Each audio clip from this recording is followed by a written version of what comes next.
Assalamualaikum warahmatullahi wabarakatuh.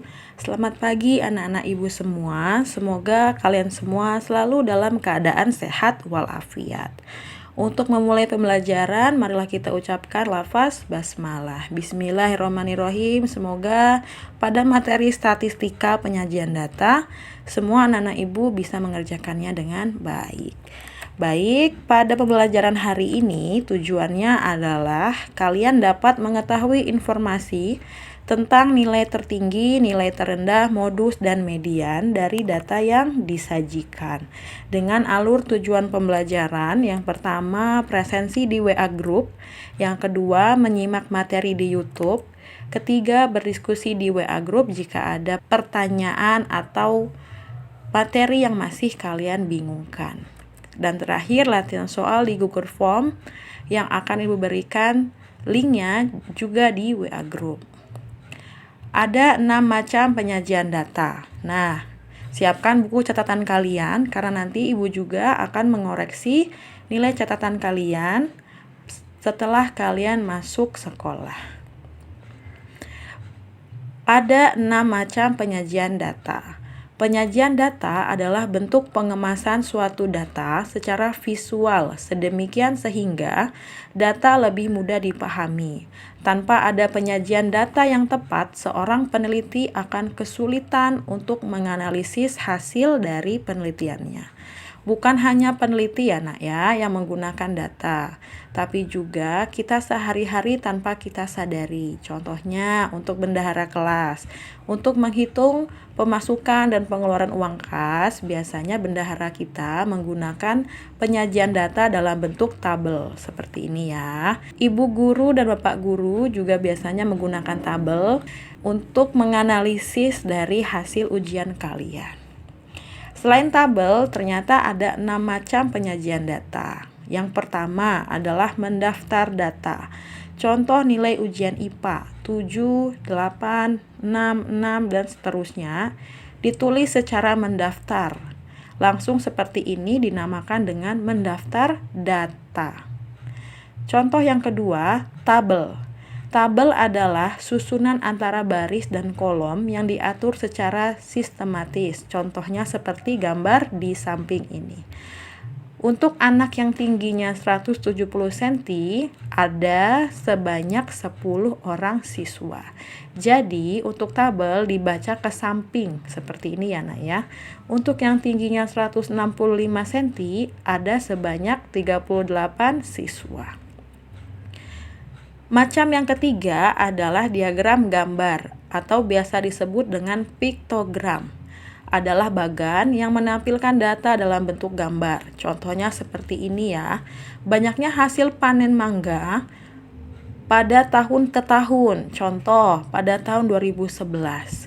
Satu mangga ini, satu gambarnya mewakili 2000 ton. Berarti pada tahun 2011 ada berapa ton panen yang dihasilkan?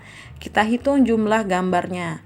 1, 2, 3, 4, 5. 5 kali 2000 berarti 10.000. 10.000 ton pada tahun 2011. Pada tahun 2012 ada 4 dikali 2000 berarti 8.000 ton. Begitu juga seterusnya. Macam yang keempat adalah diagram batang. Digunakan untuk menampilkan data dalam bentuk batang secara vertikal atau horizontal. Untuk yang vertikal, batangnya menunjukkan ke arah atas seperti ini ya nak ya. Pada kota A suhunya 10 derajat. Pada kota B, suhunya 15 derajat. Pada kota C, suhunya 15 derajat. Sedangkan untuk horizontal digambarkan secara miring atau ke samping. Jadi untuk kota A, suhunya 25 derajat. Seperti ini ya nak ya, dibaca ke arah samping. Untuk kota B, ada 30 derajat. Contoh yang kelima adalah diagram garis, biasanya digunakan untuk menyatakan data yang berkesinambungan atau berkala. Seperti ini ada data penjualan buku di Koperasi SD Makmur selama seminggu. Berkala maksudnya adalah dilakukan secara terus-menerus. Jadi selama seminggu SD ini terdapat data penjualan dari hari Senin, Selasa, Rabu, Kamis, Jumat, Sabtu. Biasanya untuk diagram garis kita dapat melihat penurunan dan kenaikan yang dialami oleh data tersebut. Terakhir ada diagram lingkaran, menunjukkan perbandingan suatu data secara keseluruhan dinyatakan dalam bentuk persen atau derajat. Dicatat ya nak ya, ini soal yang sering muncul untuk diagram gambar atau piktogram. Perhatikan diagram gambar pada tingkat pendidikan di suatu daerah berikut. Jadi satu gambar orang ini mewakili 20 orang sesungguhnya. Pertanyaannya, selisih banyaknya orang yang lulus SMA dan SD adalah kita harus mencari dulu banyaknya orang yang lulus SMA. Untuk yang SMA ada 6 gambar, berarti 6 kali 20, 120 orang. Untuk yang SD ada 9 gambar, 9 kali 20, 180 orang. Kalau ditanya selisih berarti dikurang 180 dikurang 120. Jawabannya 60 orang. Nah, sebagai informasi, selisih ini jawabannya selalu positif, tidak boleh negatif. Jadi yang benar 180 dikurang 120. Bukan 120 dikurang 180 karena nanti hasilnya negatif. Seperti itu ya nak ya. Jawabannya harus positif, yaitu 60 orang. Contoh lain untuk diagram garis. Nah, di sini ada penjualan buku pada SD Makmur selama seminggu. Pertanyaannya, penurunan penjualan terbesar. Untuk penurunan, biasanya kita bisa melihat langsung ya. Kita cari grafik yang penurunannya tajam. Nah, ini terjadi pada hari Jumat ke Sabtu.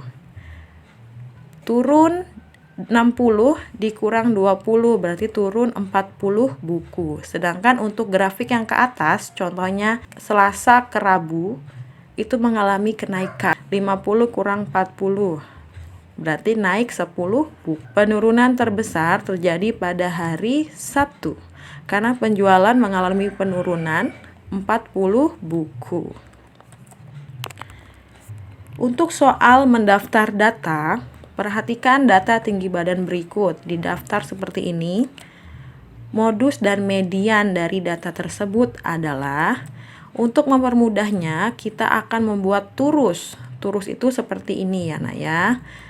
Jadi kita harus melihat untuk tinggi badan yang 102 ada berapa kali munculnya? 1, 2, 3, 4, dan 5. Diberi seperti ini, seperti lidi saat pemilihan umum ya. Jadi 102 ada 5 orang, 104 ada 7 orang, dan begitu seterusnya. Untuk menghitung modus, kita ingat kembali kalau modus itu cari frekuensi terbanyak. Berarti kita lihat frekuensi terbanyaknya di mana ini? Di 11. Berarti modusnya 106. Karena muncul 11 kali. Yang dilihat frekuensi dulu, cari yang terbesar, baru nanti hasilnya lihat yang sebelah sini, yang bagian tinggi badan. Untuk median, kita cari data tengah, yaitu dengan rumus N ditambah 1 dibagi 2. N itu apa? N adalah jumlah frekuensi. Nah, kita hitung semua. 5 tambah 7, tambah 9, tambah 11, tambah 3. Hasilnya 35. Jadi N-nya 35. Kemudian kita masukkan ke rumus. Median itu N tambah 1 bagi 2. Data ke N-nya 35 tambah 1 36 dibagi 2 18. Untuk median hasilnya itu bukan 18, tapi kita harus cari data ke 18. Kita hitung dari sini ya nak ya. 5 tambah 7 12. 12 tambah 9, 21. Berarti data ke-18 ada di baris sebelah sini. Sehingga mediannya adalah 105. Karena data ke-18 ada di baris ini. Ya, paham ya? Ibu ulang ya. 5 tambah 7, 12. 12 tambah 9, 21. Sedangkan kita cari data ke-18. Berarti kan ada di baris ini. Sehingga mediannya 105. Next, tabel. Perhatikan tabel nilai ulangan matematika kelas 8 berikut. Nilai terendah dan tertinggi adalah, untuk nilai terendah kita lihat di bagian nilai, bukan frekuensi. Kalau frekuensi ini banyaknya orang. Nilai terendah berarti 5, nilai tertingginya 10. Min itu minimal 5, terendah maksimalnya atau tertingginya 10. Sampai sini paham ya? Gampang ini nak. Next, modus. Ingat, modus itu adalah cari frekuensi terbanyak, cari orang yang paling banyak. Di frekuensi ini yang paling banyak 12. Tapi jawabannya bukan 12, melainkan 7. Jadi modusnya nilai 7 karena frekuensinya 12 orang. Untuk tabel, ada satu lagi yang biasa muncul, yaitu median. Median dari data tersebut adalah, kita ingat kembali, median adalah cari data tengah. Rumusnya N tambah 1 bagi 2. Untuk N ini adalah jumlah frekuensi. Berarti kita hitung dulu semua. 9 tambah 10 tambah 12 tambah 6 tambah 2 tambah 1. Hasilnya adalah 40 orang. Jadi N-nya 40 orang. Masukkan ke rumus median. N tambah 1 bagi 2. Berarti 40 tambah 1, 41 dibagi 2, 20,5. Kita cari data ke 20,5 ya nak ya. Kita hitung dari frekuensinya. 9 tambah 10 kan 19. 19 tambah 12, 31. Sedangkan kita cari data ke 20,5. Berarti data 20,5 ada di baris sebelah sini. Sehingga mediannya adalah 7 ya, karena data ke 20,5 ada di sini. Sedangkan kalau ditambahin sampai sini saja sudah 31. Diagram batang. Perhatikan diagram batang di bawah ini. Diagram yang menunjukkan jumlah penumpang pada sebuah agen perjalanan. Senin, Selasa, Rabu, Kamis, Jumat, Sabtu. Apabila selama seminggu terdapat 200 orang, jadi dari Senin sampai Minggu ini ada 200 orang, maka jumlah penumpang pada hari Rabu. Rabunya ini tanda tanya ya nak ya. Jadi batang yang di sini tidak terlihat. Ditanya banyak penumpang pada hari Rabu adalah, pertama kita harus jumlahkan dulu semua penumpang. Untuk hari Senin ada 20 orang, di sebelah sini garisnya ya. Untuk hari Selasa 30 orang, hari Kamis 35 orang. Ini 35 ya nak ya.